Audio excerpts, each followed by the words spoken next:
So hello everyone and welcome here. This is a sort of doubt session for you guys. And now one by one you can just ask your questions. I guess Sakshi was the one who started. So Yes. yes. Di, I have a question that you suggest a book in Hmm? your video. Yes. Uh, Please clear the name of that book. Okay. Okay. So Sakshi is asking the name of the book that I suggested in my video. So the book name is R. Gupta, that is the publication, R. Gupta publication, and the author is Dr. Seema Kumari. Okay, is that enough? Okay. Okay. Next question. And I have more doubts. Hmm. Okay, so I guess the next question is from Antara. She's asking the main things that you need to study from accounts. So see, from accounts, first of all, आपका 12th वाला जो part है वो clear होना चाहिए आपको जो भी आपने किया है ना 12th में companies account, especially the securities premium वाला part कि किस किस चीज़ के लिए security premium use हो सकती है, कहाँ पे नहीं use हो सकती है, उसका section क्या है. उसके बाद 11th में हमने अकाउंटिंग स्टैंडर्ड्स का थोड़ा सा बेसिक पार्ट किया. उसमें पूरी लिस्ट नहीं है पर जो मैंने नोट्स दिए थे उसमें मैंने लिस्ट भी आपको सेंड की है. उसके बाद अपार्ट फ्रॉम अकाउंटिंग स्टैंडर्ड्स जितने भी आपके अकाउंटिंग कॉन्सेप्ट्स हैं, गोइंग कंसर्न हो, प्रूडेंस हो या फिर जो भी है, वो सारी जो चीज़ें हैं ना वो आपको अकाउंट्स की करनी पड़ेगी. 11th एंड 12th बेसिक है बिल्कुल, वहाँ से आपको स्टार्ट करना पड़ेगा. एंड जो सब्सिडरी बुक्स वाला पार्ट है वो इतना इम्पोर्टेंट नहीं कहूँगी, तो उस पर इतना फोकस ना भी करो तो चलेगा. पर जो आपके डेबिट क्रेडिट रूल्स हैं एंड उससे पहले जो अकाउंटिंग कॉन्सेप्ट्स हैं वो काफ़ी इंपॉर्टेंट है. उसके बाद अकाउंटिंग स्टैंडर्ड, अगर आपने प्रीवियस ईयर के क्वेश्चंस किए जो भी सॉल्व, कि अकाउंटिंग स्टैंडर्ड में से क्वेश्चंस जो हैं वो आते हैं. ओके. एंड कॉस्ट अकाउंटिंग में से या फिर आप कह सकते हो मैनेजमेंट अकाउंटिंग में से, इन ये वाले जो सब्जेक्ट्स हैं ना इसमें ब्रेक इवन एनालिसिस बहुत, कॉस्ट में से योर रिस्पॉन्सिबिलिटी सेंटर्स वो बहुत ज़्यादा इंपॉर्टेंट है, वो आपको करने पड़ेंगे. एंड ब्रेक इवन एनालिसिस तो बहुत अच्छे से कर लेना. कॉस्ट में लास्ट ईयर का जो ट्रेंड था उसमें एक दो क्वेश्चन जो थे वो आपके मटेरियल से या फिर लेबर से पूछे गए थे. नाउ जो जब आप क्वेश्चंस करते हो ना इस टाइप का कोई भी, अगर आप एग्जाम के लिए प्रिपेयर कर रहे हो जहाँ पे नेगेटिव मार्किंग है, तो आपको सारे क्वेश्चंस नहीं करने होते. कुछ क्वेश्चंस ऐसे भी होते हैं वहाँ पर जहाँ पे आपको सिर्फ बेसिक्स वाला जो है वो तो हो जाएगा. जहाँ पे आपको पता है कि भाई इसमें बहुत लंबी कैलकुलेशंस जाने वाली है, मुझे नहीं आता, उसको वहीं पर छोड़ दो, टाइम मत वेस्ट करो. बाकी पहले क्वेश्चंस कर लो, उसको मार्क कर देना वहाँ पे अगर आप आना चाहते हो दोबारा उस क्वेश्चन पे. पर पहले अपना पूरा जो एग्जाम है वो पेपर है वो सॉल्व करना. ओके. उसके बाद Raunak is asking when will registration process start. तो अभी जो करंटली न्यूज़ है उसके अकॉर्डिंग तो आपका 15 जुलाई से स्टार्ट होगा. सी, यूजी, पीजी एंड पीएचडी तीनों के ही ना रजिस्ट्रेशंस एक साथ ही स्टार्ट होते हैं. और अगर यूजी के आपके 15 जुलाई से स्टार्ट होने वाले हैं तो आप लोगों के भी ऑलमोस्ट सेम टाइम से ही स्टार्ट होंगे.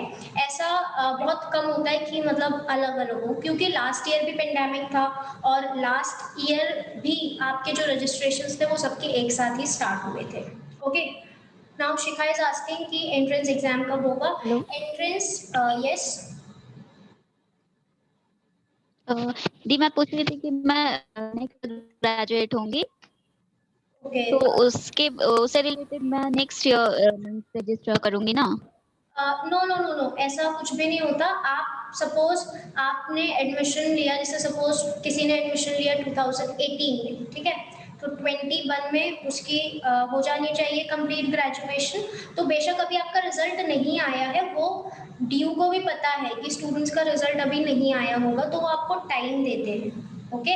और अगर फिर भी आपको लग रहा है कि मेरी यूनिवर्सिटी का या मेरे कॉलेज का रिजल्ट थोड़ा सा लेट आने वाला है, या फिर एसओएल का स्पेशली ये केस होता है कि रिजल्ट लेट आता है, तो देयर इज अ क्राइटेरिया जहाँ पर कि आप उनको रिक्वेस्ट कर सकते हो कि वो आपका जो रिजल्ट है वो टाइम से पहले ही आउट कर दे.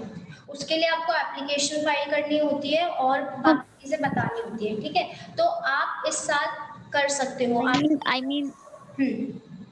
Yes. I mean my graduate means मैं ग्रेजुएट ही हो रही हूँ नेक्स्ट ईयर 2022 में मेरा फाइनल ईयर होगा।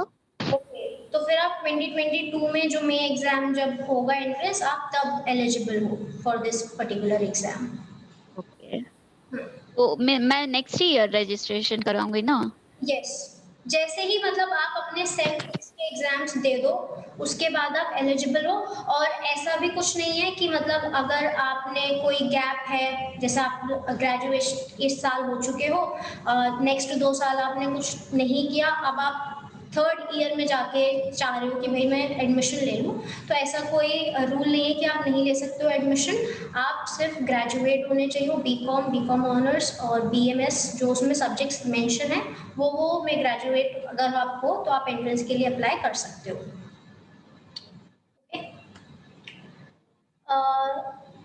Okay, now I am looking at the questions which are there in the chat box. Okay. Okay. So yes, is R Gupta enough to crack entrance?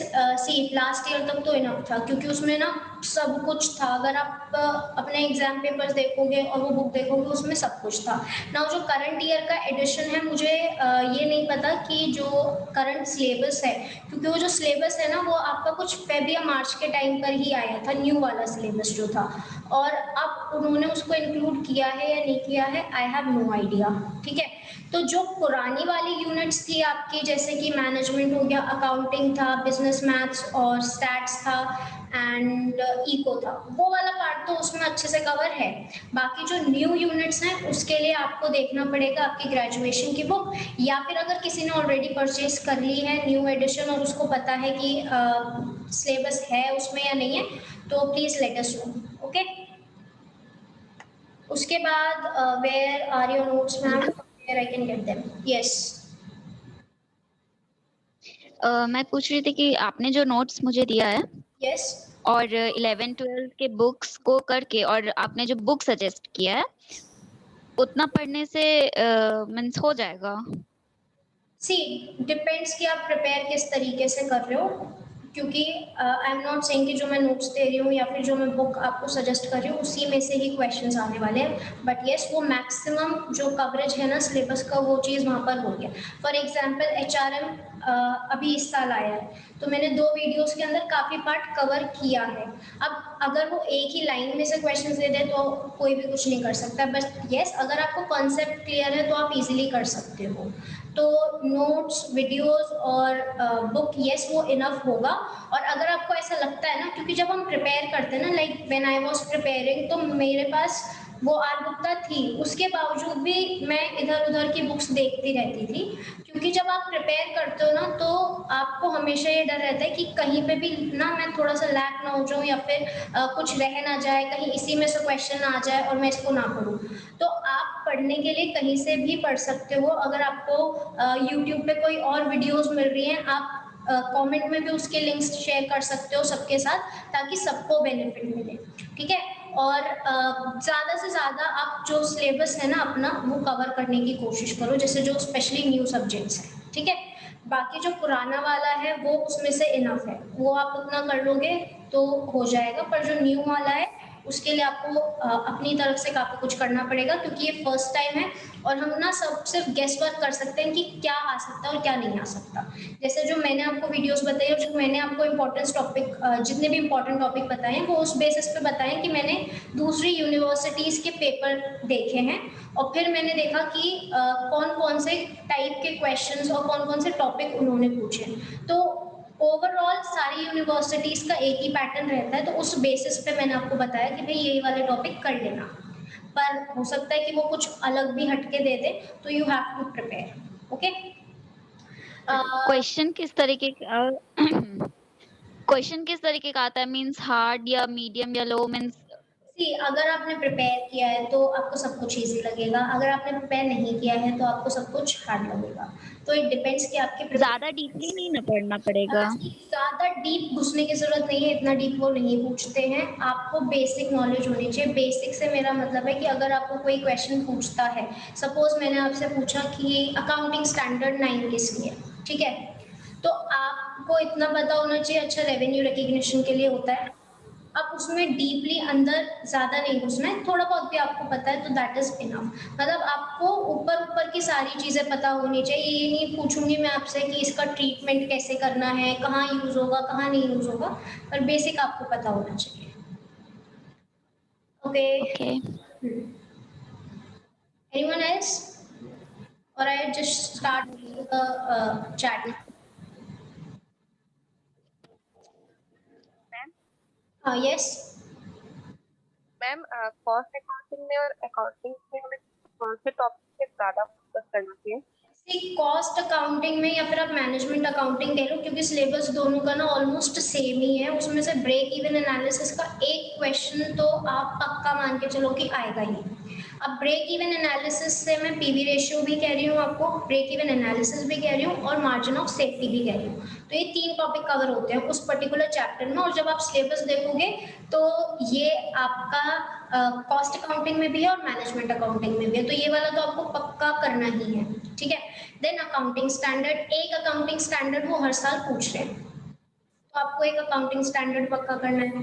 Then accounting concept, वो भी आपका पक्का पक्का एक question आ रहा है। उसके अलावा उन्होंने मतलब जैसे कॉस्ट में से last to last year responsibility centre से क्वेश्चन पूछ लिया था, उससे पहले 2018 में उन्होंने बजट से रिलेटेड एक क्वेश्चन पूछ लिया था।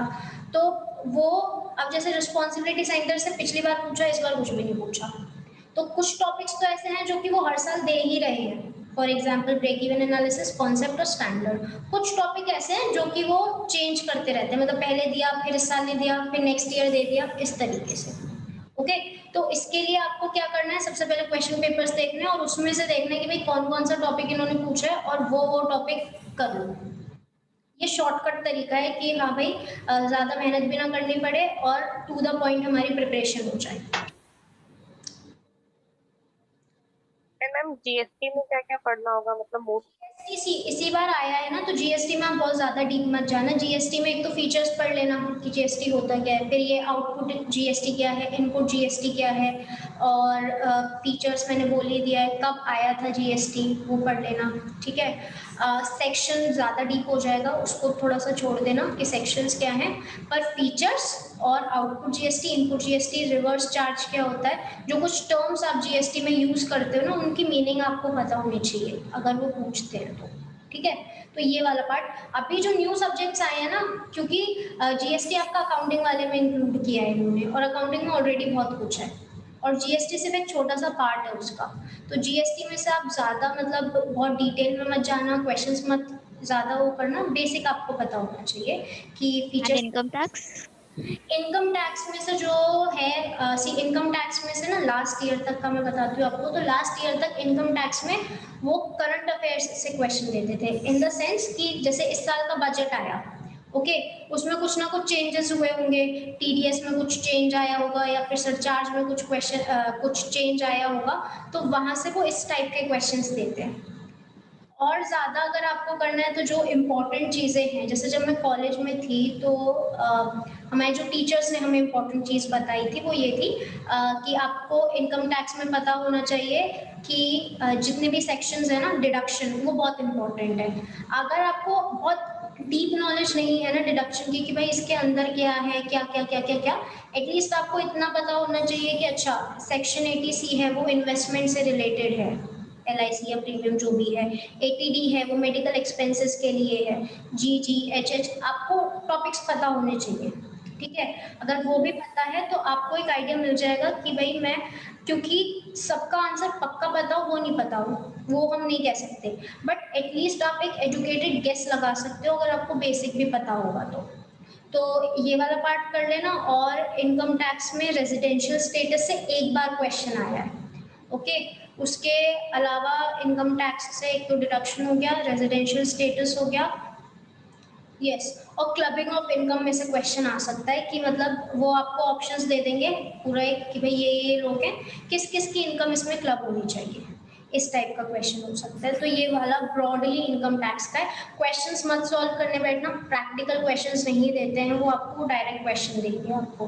तो इनकम टैक्स में से आपको थ्योरी वाला पार्ट ज़्यादा देखना है और बजट देख लेना इस बार का कि उसमें क्या क्या चेंजेस आए हैं, करंट बजट के अंदर कुछ न्यू आया है या फिर कोई लिमिट चेंज हुई है पहले से अब तो वो सारी चीजें देख लेना।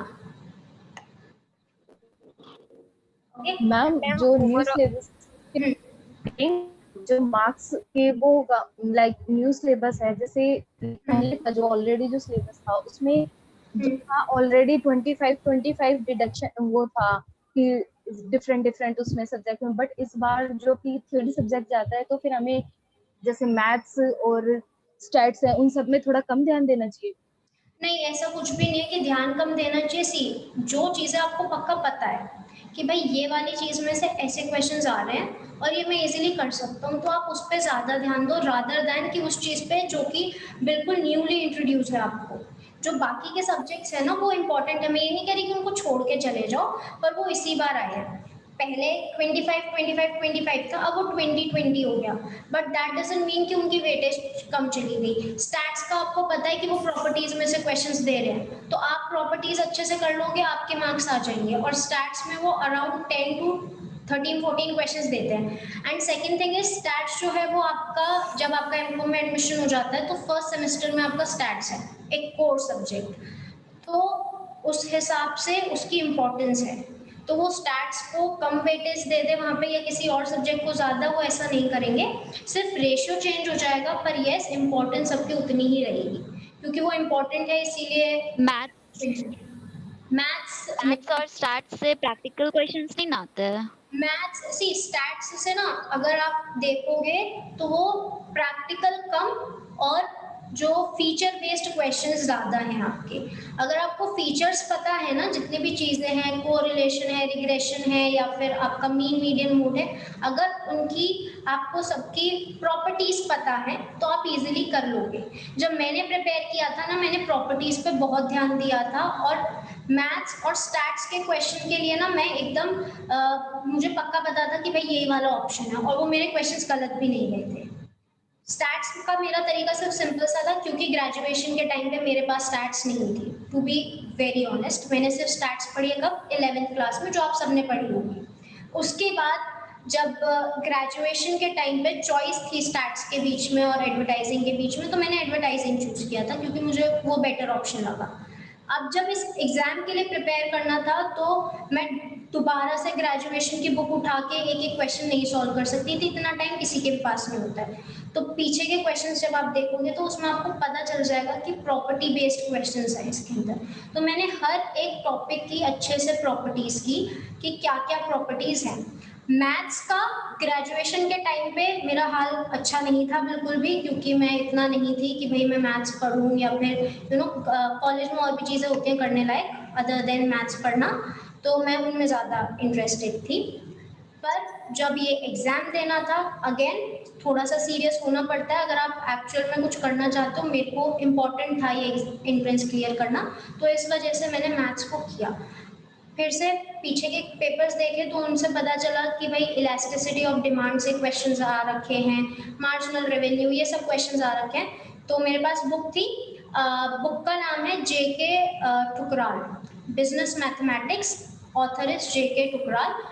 और जो क्वेश्चंस है ना, अब आप इसको कोइंसिडेंस कह लो या फिर ये बोल दो कि भाई वो उसी में से दे रहे हैं, पर मैक्सिमम क्वेश्चंस आपको उस बुक के अंदर मिल जाएंगे विथ सॉल्यूशंस।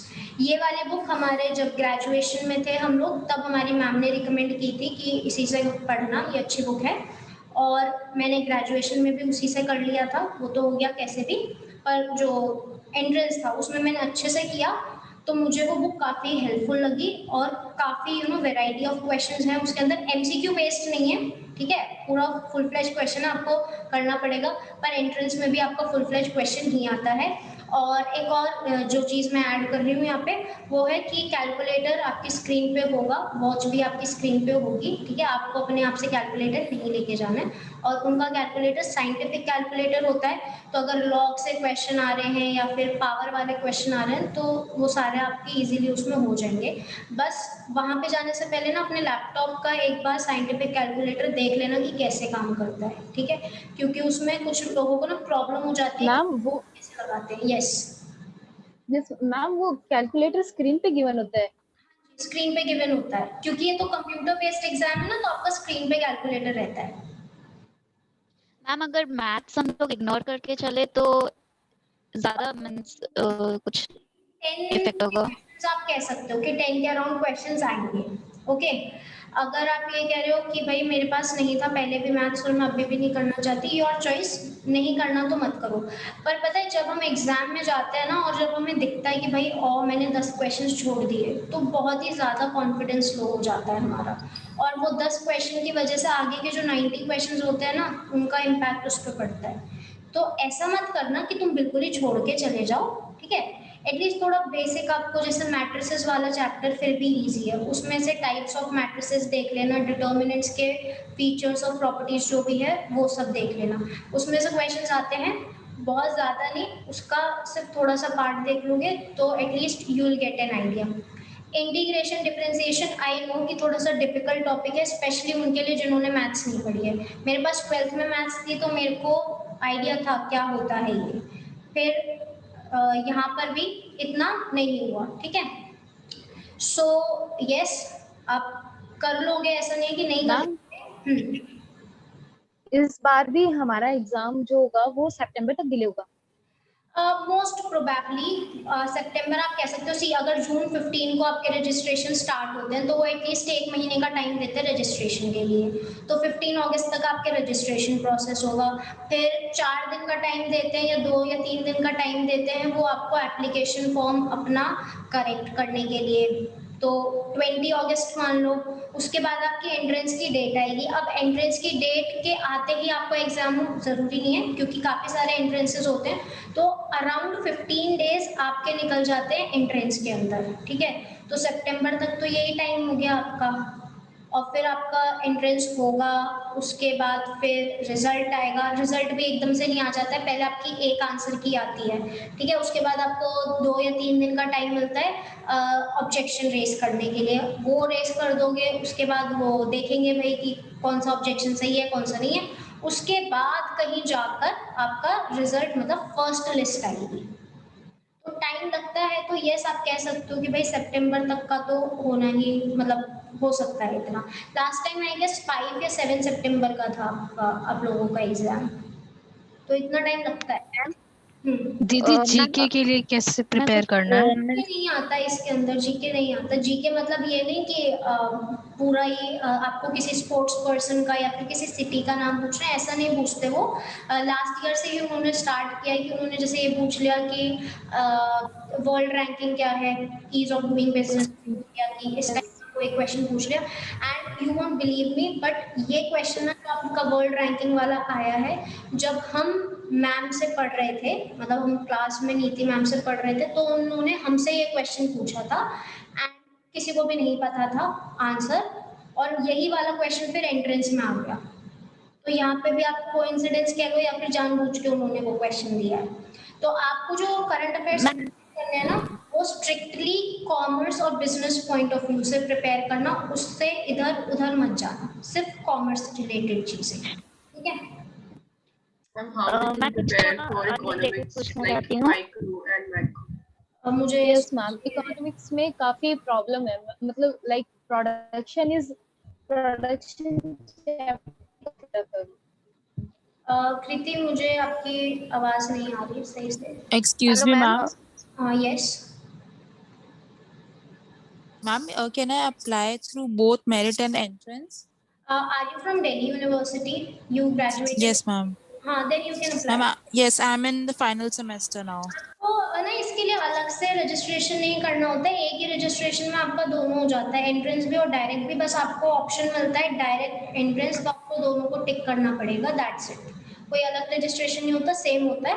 और दिल्ली यूनिवर्सिटी वाले दोनों के लिए कर सकते हैं, और बाई चांस आपका एडमिशन भी दोनों से हो रहा है ना, तो जिसमें आपको ज़्यादा आपका प्रेफर्ड कॉलेज मिले उस वाले से लेना, क्योंकि एंट्रेंस के, मतलब एडमिशन के बाद कोई आपसे ये नहीं पूछेगा भाई तुम्हारा डायरेक्ट हुआ था या भाई तुम्हारा एंट्रेंस हुआ था। ओके, उससे कोई फर्क नहीं पड़ता है कि आपका एंट्रेंस हुआ। मैम अगर एग्जाम क्लियर हो जाता है यस, तो उसके बाद कॉलेज चूज करना पड़ता है या सामने से ऑफ मीन्स? आप देते हैं आपको, आपको नहीं चूज करना। आपको जब आप अपना फॉर्म फिल करते हो ना, उस टाइम पे आपको अपनी प्रेफरेंस दे देनी है कि भाई ये मेरी प्रेफरेंसेस हैं। उसके बाद जब आपका रिजल्ट आएगा तो वो देखेंगे कि भाई आपके नंबर कितने हैं, और उसके हिसाब से आपको कौन सा कॉलेज मिलना चाहिए, मतलब आपकी कौन सी प्रेफरेंस आपको मिलनी चाहिए। ओके। ऐसा नहीं होता कि मान लो किसी के मार्क्स इतने अच्छे नहीं आए पर उसने पहली प्रेफरेंस डीएससी को दे रखी है तो उसको डीएससी में मिल जाएगा, नहीं। आपके मार्क्स भी देखे जाएंगे और फिर आपका प्रेफरेंस ऑर्डर देखा जाएगा कि भाई आपके इतने मार्क्स है ना, तो इस मार्क्स के हिसाब से कौन सा वाला कॉलेज देना सही रहेगा, उस तरीके से आता है वो। बाद में आप रीलोकेशन के लिए कर सकते हो, वो चॉइस है आपकी, पर हाँ वो इसी तरीके से देंगे। दीदी how we can अकाउंट्स के prepare for न्यूमेरिकल के लिए कैसे प्रिपेयर करना है? अकाउंट्स में जो कितने सारे फॉर्मूले हैं। ब्रेक इवन एनालिसिस से ज़्यादा आपके आते हैं, ठीक है, तो उसके लिए तो आपको प्रैक्टिस करनी पड़ेगी, ज़्यादा नहीं है उसके अंदर, कुछ फॉर्मूलेज हैं वो आपको अच्छे से याद हो जाएंगे ना, सिंपल ही क्वेश्चंस देते हैं वो, कोई बहुत ही ज़्यादा घुमा के नहीं देते हैं। तो ये जो ब्रेक इवन एनालिसिस वाला पार्ट है ये आप अच्छे से कर लेना। लंबे चौड़े क्वेश्चन स्मॉल वाले जो होते हैं जिस मतलब आपने मैनेजमेंट और कॉस्ट अकाउंटिंग के बारे में तो बता दिया, what about financial and corporate accounting? बताया ना, फाइनेंशियल में आपका सिक्योरिटीज प्रीमियम जैसे हो गया एक क्वेश्चन, कैश फ्लो वाला पार्ट हो गया आपका, वो हो सकता है उसमें से एक क्वेश्चन, क्योंकि कैश फ्लो में आपका वो आपसे अकाउंटिंग स्टैंडर्ड भी पूछ सकते हैं और ऑपरेटिंग से बिलोंग करता है या फिर फाइनेंशियल से बिलोंग करता है। और ये पिछली बार भी क्वेश्चन आया है 2019 में कि किससे बिलोंग करता है, ऑपरेटिंग से या फाइनेंसिंग से, इस टाइप का क्वेश्चन आया है। उसके बाद एक दो बार ना आपने जो क्वेश्चंस देखे, अब इसको अगेन आप या तो आप कह दो कि भाई मैं कॉर्पोरेट लॉ पढ़ रही हूँ या फिर आप कह दो कि मैं कंपनी अकाउंट पढ़ रही हूँ। उन्होंने क्वेश्चंस दे रखे हैं आपको कंपनी के सेक्शन से रिलेटेड, जैसे 2019 में जो क्वेश्चन आया था वो आया था कि कुछ उन्होंने एक लाइन दे रखी थी and after that they ask you कि कौन सी टाइप ऑफ कंपनी है ये, स्मॉल कंपनी, एसोसिएट कंपनी या फिर दो और थे, तो आई गेस उसका आंसर एसोसिएट कंपनी था। तो वो वाला पार्ट भी आपको करना पड़ेगा। कंपनीज में मैम ये सब बेसिक सेक्शन लर्न करने होंगे हमें? सॉरी, ये सब सेक्शंस कंपनीज में है जो, यस वो सब लर्न करने होंगे? यस आपको लर्न करने पड़ेंगे। And what about business? Business law, law में आपका जो ज्यादा इम्पोर्टेंट है वो है कॉन्ट्रैक्ट एक्ट, ठीक है। उसके बाद सेकेंड इम्पोर्टेंस आपको देनी है sales of goods act, okay. बाकी के जो एक्ट है उसके बाद आएंगे। जो दो इम्पोर्टेंट है सबसे ज्यादा वो है इंडियन कॉन्ट्रैक्ट एक्ट और सेल्स ऑफ गुड्स एक्ट। ज्यादा इंडियन कॉन्ट्रैक्ट पे ध्यान देना, ठीक है। Can you tell about economics also? Sorry, Can you please tell about economics, like how we can prepare macro and micro? Eco में से मैंने ऑलरेडी काफी बता रखा है, जैसे प्रोडक्शन में से पक्का आता है आपका, ठीक है। उसके बाद आपका जो नेक्स्ट है वो है आईएसएलएम कर्व।